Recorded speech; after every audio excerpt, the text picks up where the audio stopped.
Dice la palabra de nuestro Dios. La resurrección. Cuando pasó el día de reposo, María Magdalena, María la madre de Jacobo y Salomé compraron especias aromáticas para ir a ungirle, y muy de mañana, el primer día de la semana, vinieron al sepulcro, ya salido el sol. Pero decían entre sí: ¿quién nos removerá la piedra de la entrada del sepulcro? Pero cuando miraron, vieron removida la piedra, que era muy grande.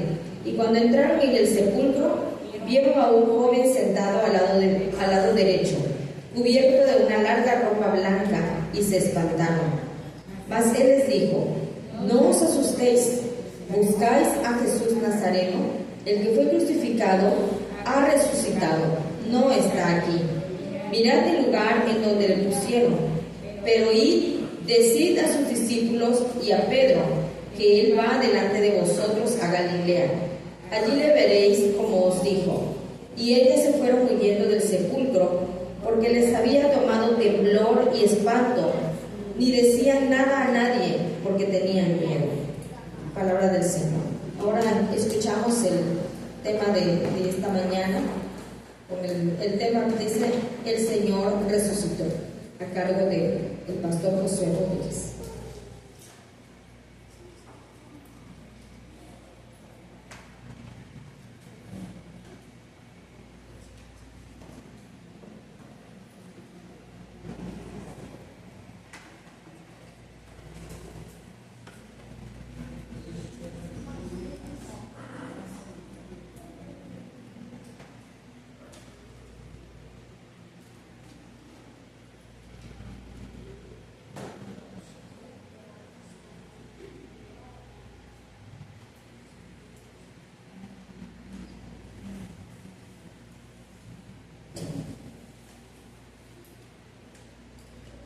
Por favor, hermanos, ahí en el Evangelio de Marcos. Marcos capítulo 16, versículos 1 al 8. Allí vamos a tener la base de esta reflexión en esta hora.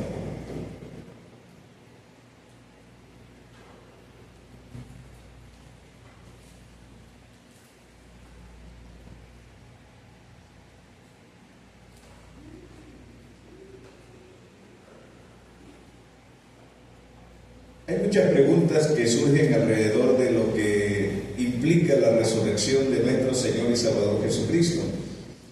Y obviamente el tema de la resurrección es un tema que va a traernos a cada uno de nosotros cierta incertidumbre, sobre todo porque esto es un asunto que debe creerse necesariamente por fe. Y la fe, dice la Biblia, es la certeza de lo que se espera y la convicción de aquello que no se puede ver.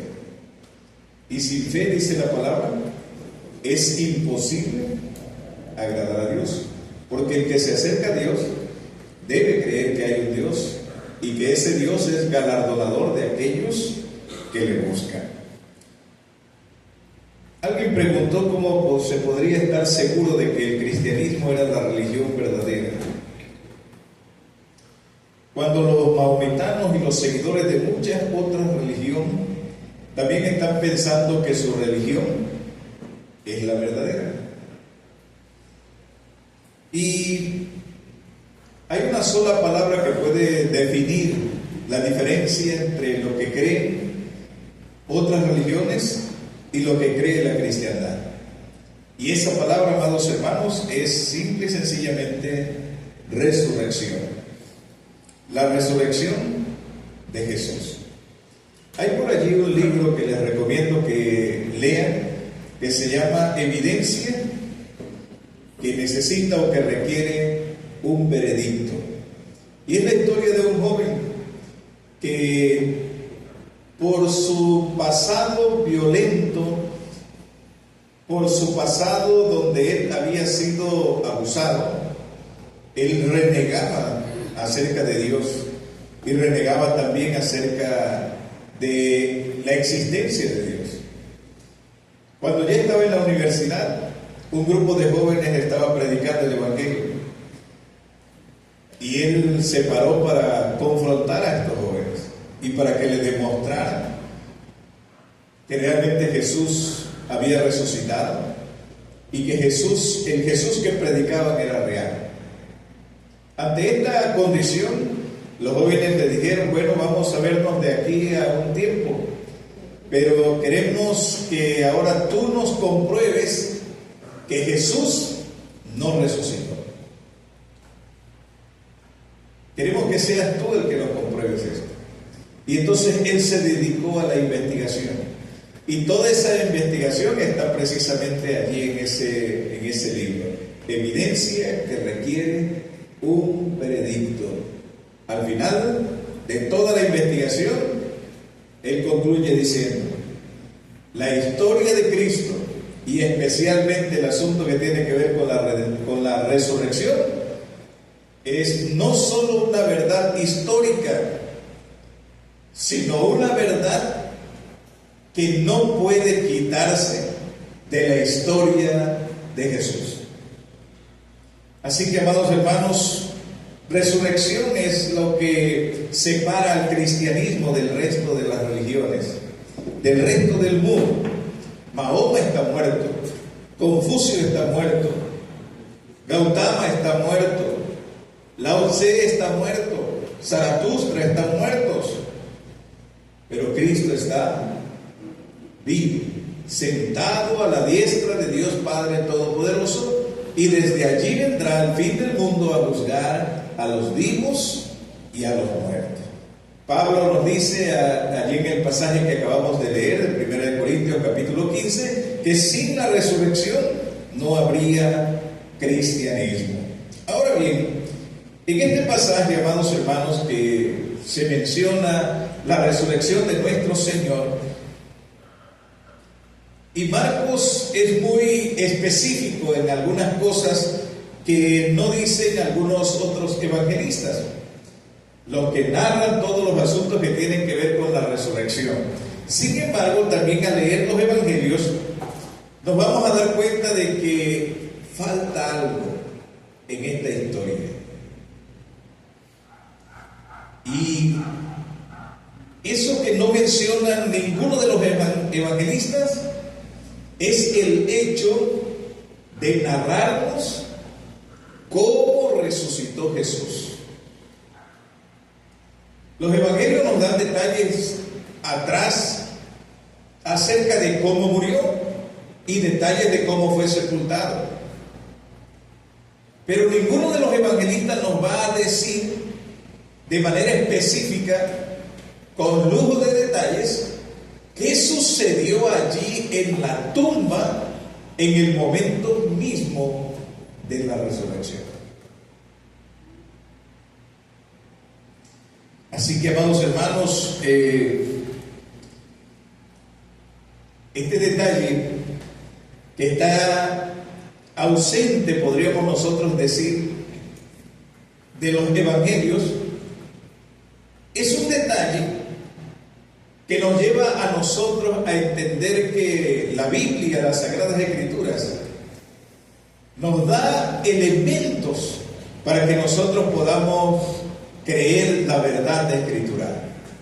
Por eso Pablo, cuando habla acerca de esto, dice que toda la Escritura es inspirada por Dios y útil para enseñar, para redarguir y para corregir. Pedro también, cuando habla acerca de esto, dice: nunca la profecía fue traída por voluntad humana, sino que los santos hombres de Dios hablaron siendo inspirados. En el Antiguo Testamento se nos dice que las cosas que han sido escritas para que nosotros las creamos. Las cosas ocultas, dice, pertenecen a Dios. Juan, cuando habla acerca de los escritos, él señala y dice: estas se han escrito para que creáis, y para que creyendo tengáis vida en su nombre. Ahora bien, en este pasaje de Marcos que acabamos de leer, nosotros vamos a encontrar algunos detalles importantes. Uno de ellos, amados hermanos, es la devoción incondicional que tenían las mujeres. la devoción incondicional que tenían las mujeres. Dice la palabra aquí en Marcos que el Señor fue crucificado el viernes alrededor de las 9 de la mañana y expiró 6 horas después. Luego nos dice que fue sepultado en la víspera del día de reposo. Y recordemos que los judíos no marcaban el inicio de un nuevo día a las 12 de la medianoche como lo hacemos nosotros, sino a la puesta del sol. Por lo que la víspera del día de reposo no puede significar otra cosa que el viernes en la tarde, entre las 3 de la tarde y las 6 de la tarde. El día que llamamos viernes, los judíos lo llamaban el día de la preparación, porque en ese día se preparaban para guardar el Shabbat, ya que la ley de Moisés prohibía trabajar ese día. Ese día, amados hermanos, José de Arimatea se armó de valor ese viernes en la tarde y le pidió a Pilato el cadáver de Jesús para colocarlo de manera apresurada en un sepulcro que había sido excavado en la roca y sobre cuya entrada se hizo rodar, dice la palabra, una piedra muy grande. En los detalles que Marcos incluye en su relato, dice que había un grupo de mujeres, de discípulos fieles a Jesucristo. Este grupo de mujeres le sirvieron a Jesús desde mucho tiempo atrás en su ministerio. De hecho, muchos historiadores que tienen que ver con la narración acerca del ministerio de nuestro Señor y Salvador Jesucristo dicen que el ministerio de Jesucristo no solamente fue seguido por muchas mujeres que le servían, sino que fue sostenido por mujeres. Y cuando hablamos acerca de esto, estamos hablando de la aportación que hacían las mujeres al ministerio de Jesús. Hay ocasiones también que cuando nosotros hablamos acerca de las ofrendas, por ejemplo, hay muchísima gente que está en desacuerdo con los diezmos, con las primicias, con las ofrendas y con todo tipo de cosas, y su argumento es: Jesús nunca pidió dinero. Y se olvidan que Judas era ¿quién? Judas era el tesorero en el ministerio de Jesús. Por eso es que quienes no estudian las Sagradas Escrituras están condenados a errarla. Jesús se lo dijo en muchas ocasiones, aún aquellos que le estudiaban como los escribas y los fariseos, y les dijo: erráis las Escrituras. Y por eso los invitó a que pudieran verificar en las Escrituras lo que Dios ha establecido para nosotros. Y aún establece el apóstol Juan diciendo: escudriñad las Escrituras, porque a vosotros os parece que en ellas tenéis la vida eterna, y ellas son las que dan testimonio de mí. En este pasaje entonces había un grupo de mujeres, amados hermanos, que seguían a Jesús y que servían al Señor. Ahora, en este momento, en este tiempo en el que el Señor ha muerto y que ha sido puesto de una forma deprisa ya en el sepulcro por acercarse el sábado, el cuerpo del Señor no está completamente preparado, tal y cual era la tradición judía. Cristo ya ha muerto. Y cuando estas mujeres se dirigen al sepulcro para embalsamar al Señor, estas mujeres no esperaban que Cristo resucitara. Ellas no se acercaron a la tumba esperando ver a Cristo levantarse de los muertos. Ellas fueron a ungir un cadáver.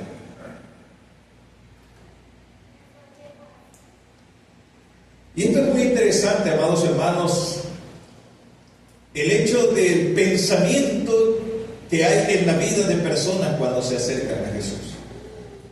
Jesús en una ocasión preguntó y dijo: ¿quién dice la gente que soy? Y entonces los discípulos empezaron a narrar todo lo que habían escuchado de lo que la gente dice acerca de Jesús. ¿Quién es Jesús? Como en el día de hoy tenemos muchas versiones de tantas y cuantas gente que, sin base en las Escrituras, en la palabra del Señor, tienen sus propias ideas acerca de quién es Jesús, del ministerio de Jesús, del llamado de Jesús y aún de la vida en términos de el final que le espera a los seres humanos. Cada quien tiene sus propias ideas. Cada quien tiene su propia forma de vivir y forma de pensar. Y algunos han sido tales que viven una vida total y completamente relativa, donde dicen, nada es verdad, nada es mentira, todo depende del cristal con que se mire. Hace algún tiempo mencionaba yo que el hecho de que personas en esta condición no creen en verdades absolutas, no aceptan la verdad absoluta de la palabra. Por eso es que personas, cuando no aceptan la verdad absoluta de la palabra, tienen entonces necesariamente que buscar otras alternativas. Vuelvo a repetir el pasaje del apóstol Pablo. La Escritura es inspirada por Dios, útil para enseñar, para redarguir, para corregir y para instruir en justicia, a fin de que el hombre, dice la palabra, sea ¿qué cosa? Perfecto. La Biblia entonces es suficiente, amados hermanos, para que el hombre, la mujer, la persona, el joven y la señorita puedan caminar en perfección.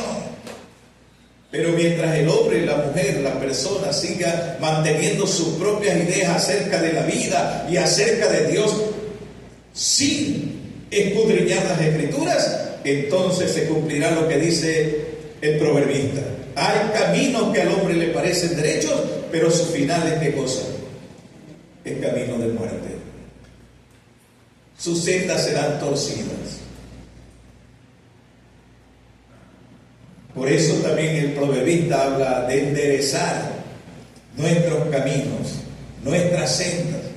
El profeta habla de que enderecemos nuestras rodillas de tal manera que podamos caminar en línea recta. Fueron entonces a ungir un cadáver. Este era el pensamiento. Jesús, el Jesús al que sirvieron, el Jesús que murió en la cruz, es un Jesús que está en la tumba y que necesita que su cuerpo sea embalsamado. Cuando tú te acercas al Señor, ¿qué idea tienes acerca de Él? ¿Cuál es la idea y el pensamiento que tú tienes acerca de Él? Hoy en día, amados hermanos, ese Jesús a quien nosotros estamos adorando está representado en todos y cada uno de nosotros, los creyentes en Jesucristo. Es la iglesia de Jesucristo. La iglesia es el cuerpo místico de Cristo. Por eso, amados hermanos, cuando no podemos en nuestra mente y en nuestro corazón entender esta verdad y esta realidad, tenemos un concepto errado de quién es Jesús y de cómo Jesús se manifiesta hoy en día en nuestras vidas.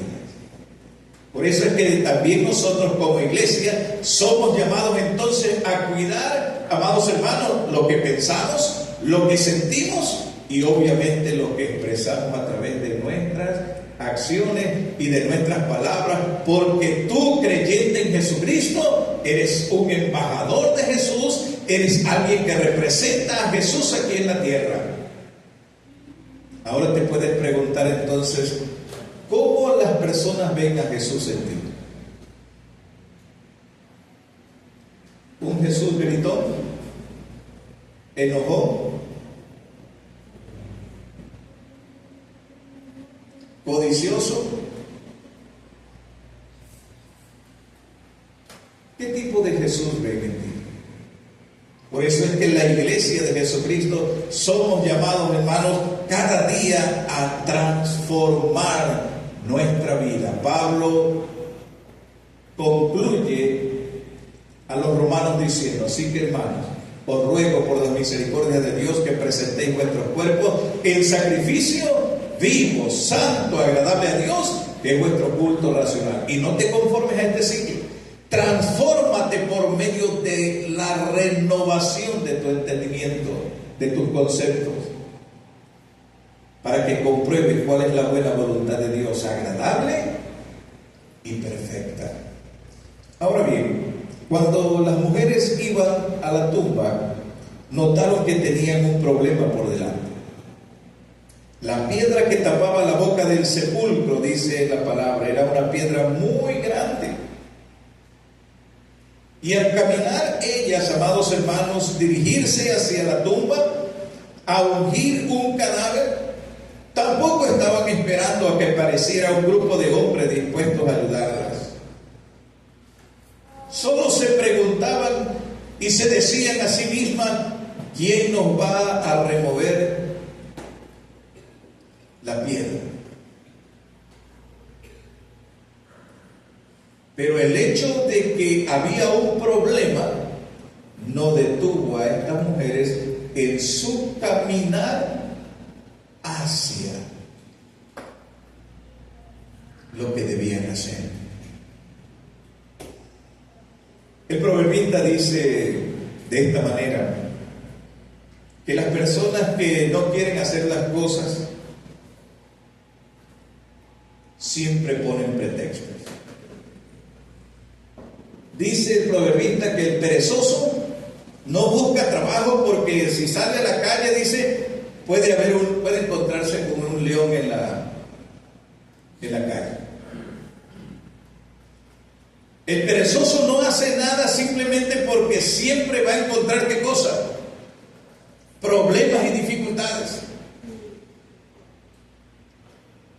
El perezoso siempre va a haber obstáculos y por esta razón dice: no, yo por eso mejor aquí de Egipto.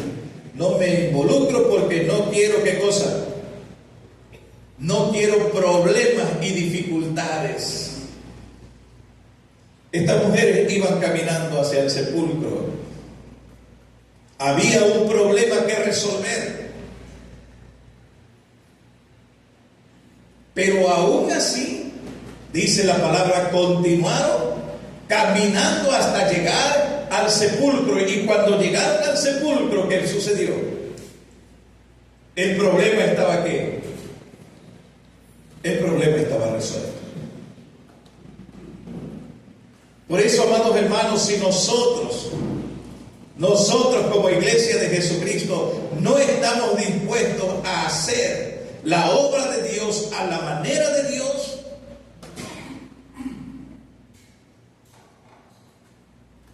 si no estamos dispuestos a hacer la obra de Dios a la manera de Dios, no podremos avanzar como iglesia. A la manera de Dios, el Señor te dice a ti como a Pedro: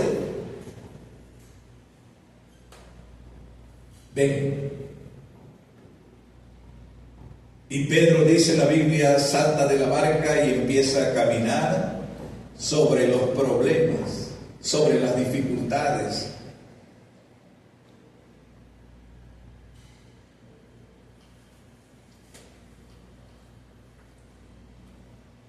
Los que escriben acerca del liderazgo dicen que este es un problema de actitud. La actitud que tengas ante las situaciones de la vida va a determinar el éxito o el fracaso de tu propia vida y existencia. Nosotros somos la iglesia que camina por fe. Y cuando aceptamos hacer el trabajo que el Señor nos manda a realizar, tenemos que recordar lo que Él dijo cuando reunió a los discípulos y les dio una encomienda y les dice: vayan y prediquen el evangelio y enséñenle a las personas todas las cosas. Pero antes de decir estas palabras, el Señor dice: toda potestad me es dada en el cielo y en la tierra. Por tanto, vayan y prediquen. En otras palabras, lo que el Señor nos estaba señalando, amados hermanos, es que el camino nunca será fácil.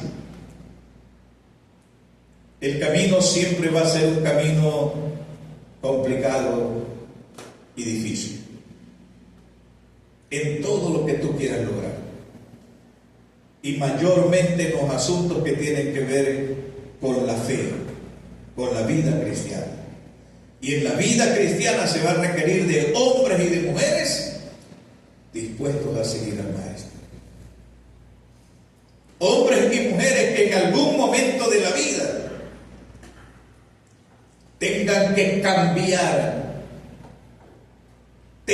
cambiar toda su manera de pensar. El apóstol Pedro es un ejemplo claro, amados hermanos, de esto. 3 años de ministerio estuvo con Jesús y en 3 años parece que Pedro nunca aprendió.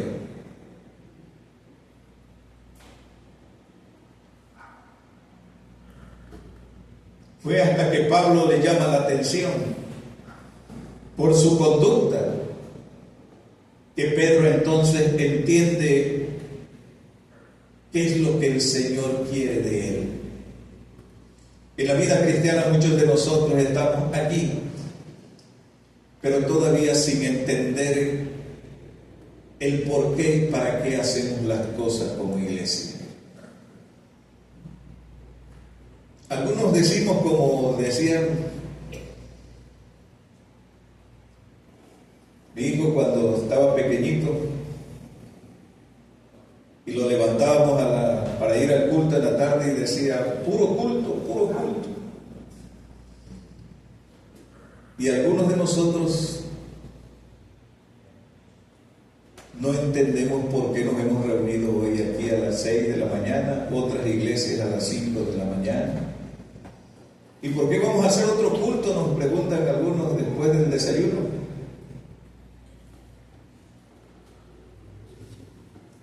Y no entienden todavía. No entienden por qué el domingo, que es el día del Señor y que cada domingo celebramos la resurrección de nuestro Señor y Salvador Jesucristo, nos reunimos aquí en este lugar para la alabanza de la gloria de Dios. Todavía no entienden por qué de nuestro salario tenemos que apartar el 10% para traerlo aquí al altar del Señor. Todavía no comprende que toda nuestra vida, amados hermanos, le pertenece a Él y que no son mis planes, sino los planes de Dios para mi vida. Todavía no logran comprender, amados hermanos, que la gloria del Señor se manifiesta en hombres y mujeres que no entienden todavía completamente el proceso. Pero le dicen al Señor: Señor, aquí estoy, hazme entender tu voluntad. Estas mujeres caminaron al sepulcro. Había un problema que resolver. Ellas iban preparadas con todo lo que iban a necesitar para ungir el cuerpo del Maestro. Pero en el camino se iban a enfrentar entonces con situaciones que desafían la fe, la confianza y la certeza. Por eso, amados hermanos, en este pasaje nosotros debemos examinarnos con honestidad y preguntarnos: ¿por qué hago lo que hago? ¿Por qué hacemos lo que hacemos? ¿Es solo porque es mi deber hacerlo? ¿Lo hacemos simple y sencillamente por pura tradición? ¿Qué te mueve a servir, amados, en tu ministerio aquí en esta iglesia? ¿Qué es lo que te ha movido? ¿Por qué estás sirviendo? ¿O por qué no estás sirviendo en el ministerio de la iglesia?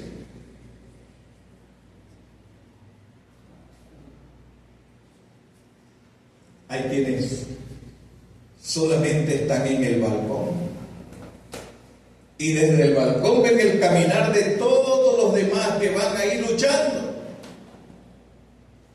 que se van tropezando, y el del balcón les está diciendo: ¿cómo eres tonto? ¿Cómo no ves esa piedra que está ahí? El del balcón les dice: mira, puede criticar absolutamente todo, pero no es lo mismo estar en el balcón, como decían anteriormente. No es lo mismo ver los toros desde las gradas que estar, ¿qué cosa? Enfrentando al toro. Y esto le pasa entonces a mucha gente. ¿Por qué haces lo que haces? ¿Qué te impulsa a hacer lo que haces cada día? El apóstol Pablo, cuando le habla a la iglesia de Colosa, dice que todo lo que hagas debes hacerlo ¿para qué cosa? Para la gloria del Señor. ¿Cómo para el Señor? Absolutamente todo, amados hermanos, en nuestra vida debe estar determinado por la gloria del Señor. Algo más que quiero señalar aquí, detalles que marca Marcos aquí, dice, y Marcos nos dice que al llegar al sepulcro estas mujeres levantaron los ojos. Por la gracia del Señor estuve 6 años allá en Tasco Guerrero. El Tasco Guerrero tiene una particularidad, está en un cerro. Allí o subes o bajas, no hay de otro. Y al bajar, decían algunos allí tasqueños, dice: aquí hasta las calabazas ruedan, porque todo está completamente inclinado. Y entonces para subir allá, para caminar allí, un hermano, uno de los viejos de allá, me decía: pastor, hay un secreto para caminar allí. Y le digo: ¿y cuál es ese secreto? El secreto, dice, es que no vea usted para arriba, sino para abajo. Usted empiece a caminar y no vea para arriba, siempre empiece para abajo y camine. Cuando levante usted la mirada, ya llegó, ya está en la cima. Este pasaje nos muestra, amados hermanos, algo muy interesante. ¿Dónde pone usted los ojos?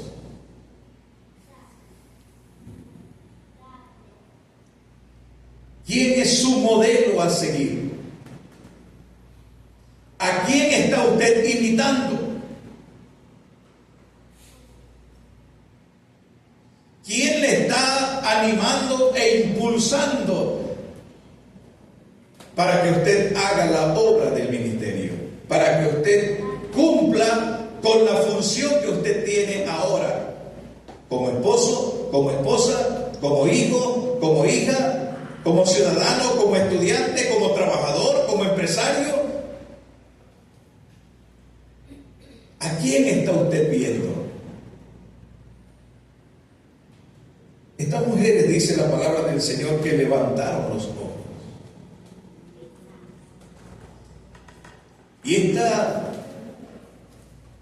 pequeño detalle que nos muestra Marcos aquí, nos muestra y nos dice, amados hermanos, que nuestra mirada nosotros la debemos poner siempre en el Señor. Dice la Biblia en el Getsemaní que Cristo oraba al Padre y la mirada es siempre hacia el lugar donde el Padre se encuentra.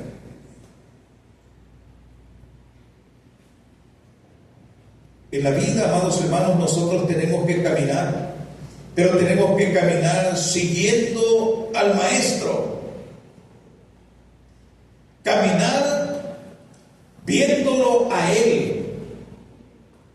Él es nuestro ejemplo y Él, amados hermanos, es el que no solamente va delante de nosotros, sino también es aquel que viene para tendernos la mano, para levantarnos o para cargarnos cuando se es necesario en la vida cotidiana. Un detalle más.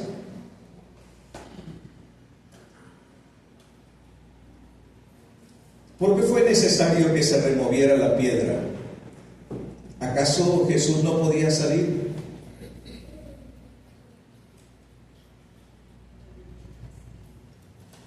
¿No podía Jesús salir con la piedra cerrada? ¿Con la piedra puesta?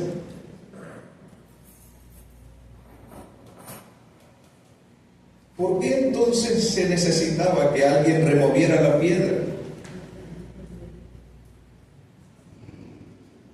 Amados, la piedra no fue removida para que Jesús pudiera salir. La piedra fue removida para que tú y yo pudiéramos entrar. Fue removida para que estas mujeres entraran. Y cuando entraron, sucedió lo que Juan dijo en el capítulo 1, y vimos su gloria. ¿Qué vieron allí esas mujeres? A un joven, a un ángel, que estaba allí simplemente para darles ¿qué cosa? Un mensaje. No está aquí, ha resucitado.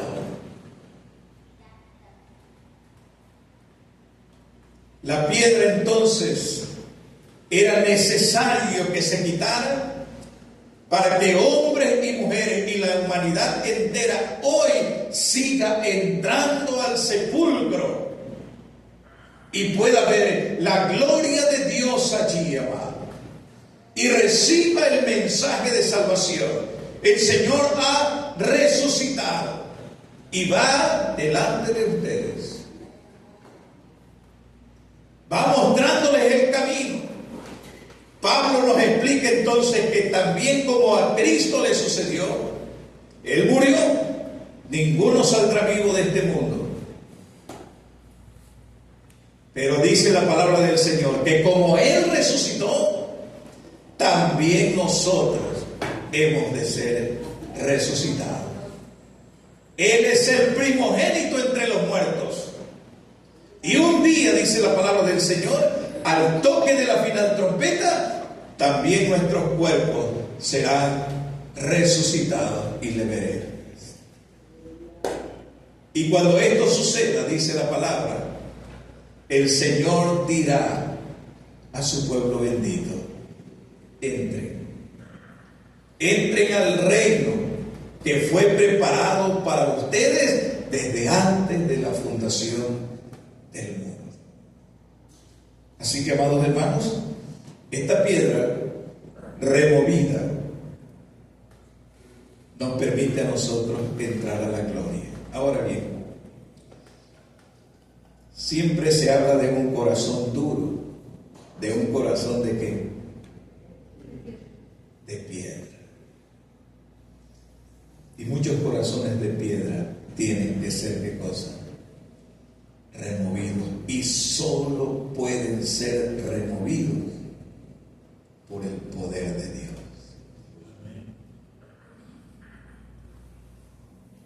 Por eso escúchenme bien lo que les voy a decir, ya estoy concluyendo.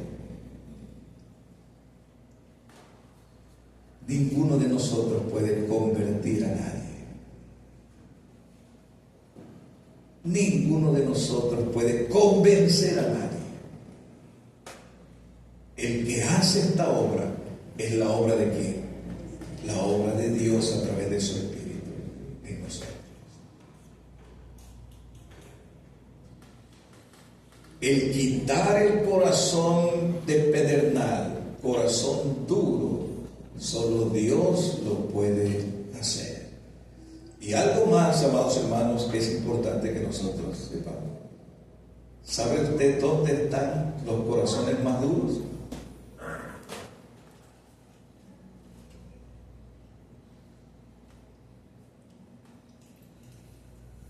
dentro de los templos. Allí están los hombres, las mujeres, los jóvenes y las señoritas, que domingo a domingo escuchan la palabra de Dios, y muchos aún así prefieren permanecer en sus pecados.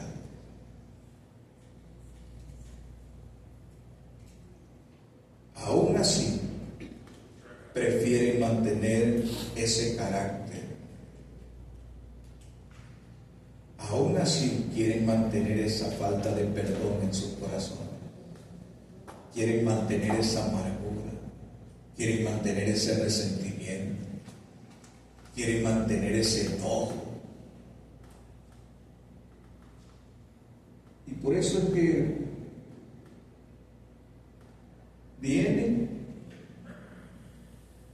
están,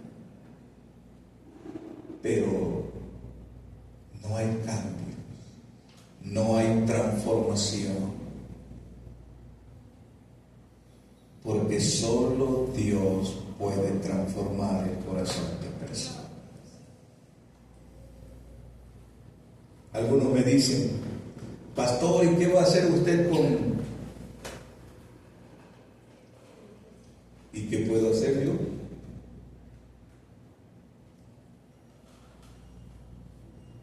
Si las personas han cerrado sus oídos para escuchar,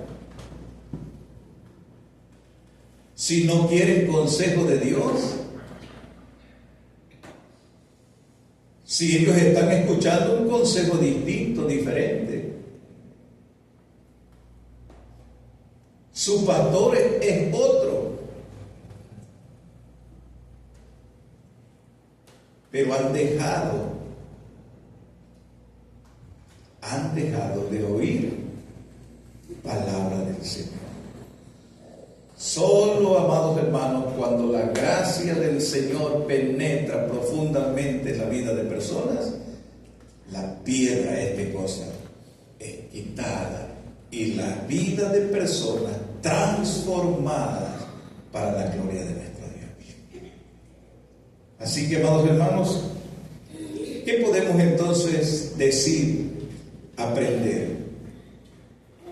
Las mujeres caminaron, fueron al sepulcro, había problemas que resolver, el Señor los resolvió. Había una piedra que quitar, el Señor la quitó. Y lo que ahora ellas encontraron fue una tumba vacía y un mensaje: Jesús ha resucitado. Porque si Cristo no resucitó, dice el apóstol Pablo, vana es ¿qué cosa? Nuestra fe, y somos dignos de lástima y de misericordia. Ahora hay un mensaje del ángel: vayan y ¿qué cosa? Vayan y cuéntenlo, vayan y díganlo, vayan y proclámenlo. Y especialmente ¿a quién? Especialmente a Pedro, porque Pedro ahora necesita ser restaurado. En la resurrección, entonces, nuestro Señor, amados hermanos, no solo es el hecho de que Él resucitó. Él resucitó para seguir haciendo el trabajo y la obra, amados hermanos, que todavía nosotros requerimos. En el camino de Emaús, el resucitado se encuentra con los discípulos. ¿Y qué pasa con los discípulos? Él dijo que iba a resucitar, pero ya es el tercer día. No vemos. ¿Y qué les dice el Señor? ¿Por qué son tan duros para creer? ¿Por qué son tan difíciles de corazón? Luego va con Pedro y le pregunta a Pedro en 3 ocasiones: Pedro, ¿me amas? Y Pedro le dice: sí, Señor, tú sabes que te amo. Pedro, ¿me amas? Señor, Y la tercera vez, Pedro, ¿me amas? Y Pedro, ¿qué hace? Se entristece de que el Señor le pregunte una tercera ocasión. Es que el Señor, amados hermanos, 3 veces le negó Pedro. Y el Señor ahora le muestra una vez más su gracia redentora para levantarlo y decirle, bueno, ¿me amas? Apacienta mis ovejas, apacienta mis corderos, ponte en la brecha, trabaja, sírveme. Hoy también a nosotros, amados hermanos, el Señor ha resucitado, pero Él sigue, ¿qué cosa? Trabajando en nosotros para seguir restaurando nuestras vidas hasta el día que nos presentemos delante de Él como obreros que no tenemos de qué avergonzarnos. Así que, amados hermanos, Él ha resucitado para gloria de Dios nuestro Padre y para bendición nuestra, para restauración de nuestra alma y para que un día también nosotros, con cuerpo resucitado, le contemplemos en gloria eterna. Que el Señor nos bendiga y haga resplandecer su rostro sobre nosotros y tenga de nosotros misericordia. Amén y amén.